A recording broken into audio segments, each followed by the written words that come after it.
ప్రభు యేసుక్రీస్తు నామమున మీ అందరికీ శుభములు. మీ అందరికీ కృపా సమాధానం సమృద్ధిగా కలుగును గాక. ఆమేన్. అలాగే ప్రియ సోదరి ప్రియ సోదరు అందరూ బాగున్నారా? మీ అందరూ కూడా క్షేమంగా ఉండాలని అనుదిన దేవుడిని ప్రార్థన చేస్తున్నాను. అలాగే నా కొరకు ప్రార్థిస్తున్న మీ అందరికీ హృదయపూర్వక వందనాలు తెలియజేస్తున్నాను. ఈరోజు 4వ మాట మనం చూద్దాం. పరిశుద్ధ బైబిల్ గ్రంథం నుంచి మత్తయి సువార్త 27వ అధ్యాయము 46వ వచనాన్ని ఒకసారి మనం చూద్దాం. ఈ విధంగా రాయబడి ఉంది. ఇంచుమించు 3 గంటలప్పుడు యేసు ఏలీ ఏలీ లామా సబక్తాని బిగ్గరగా కేకవేసింది. ఆ మాటకు నా దేవా నా దేవా నన్నెందుకు చేయి విడిచితివని అర్థము. ప్రియ సోదరి ప్రియ సోదర, పరమ తండ్రి యేసుక్రీస్తు ప్రభు వారి చేయి విడిచినట్టుగా అక్కడ యేసు ప్రభు ఒక వేదనతో నా చేయి ఎందుకు విడిచావు ప్రభువా? ఎందుకంటే యేసు ప్రభుకి ఎన్ని శ్రమలు వచ్చినా, ఆయన్ని 39 కొరడాలతో చిత్రహింస పెట్టిన, ఉమ్ము వేసిన, గుద్దిన, సిలువ మోయించిన ఈ మాట్లాడలేదు. కానీ తండ్రి చేయి విడిచేసరికి, తండ్రి ఎందుకు నా చేయి విడిచావు? తండ్రి చేయి విడిచి ఒక క్షణము కూడా ఉండలేదు యేసు ప్రభు.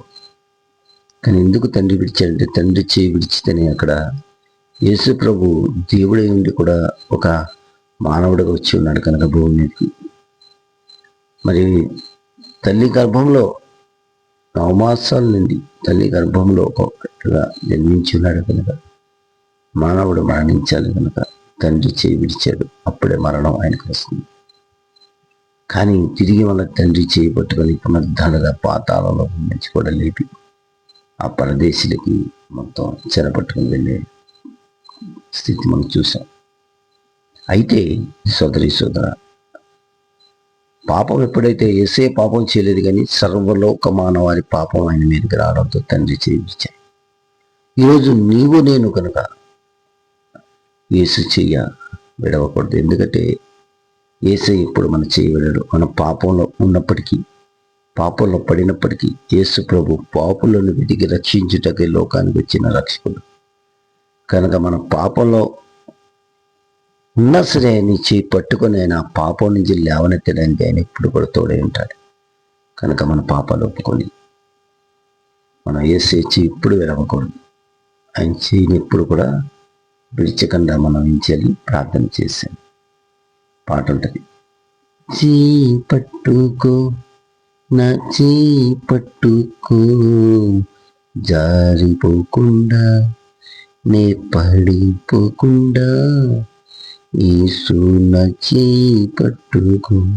పాపంలో ఇంకా పడిపోకుండా ఆయన చేయి పట్టుకుంటే ఆ పాప ఊబిలోంచి నిన్ను లేపుతాడు. మనల్ని నిత్యరాజ్యాన్ని వారసుడిగా చేస్తాడు. అట్టి కృప దేవుడు మనకు అనుగ్రహించును గాక. ఆమేన్. మీకు కృప కలుగును గాక. మీకు కృప కలుగును గాక. మీకు కృప కలుగును గాక. ఆమేన్.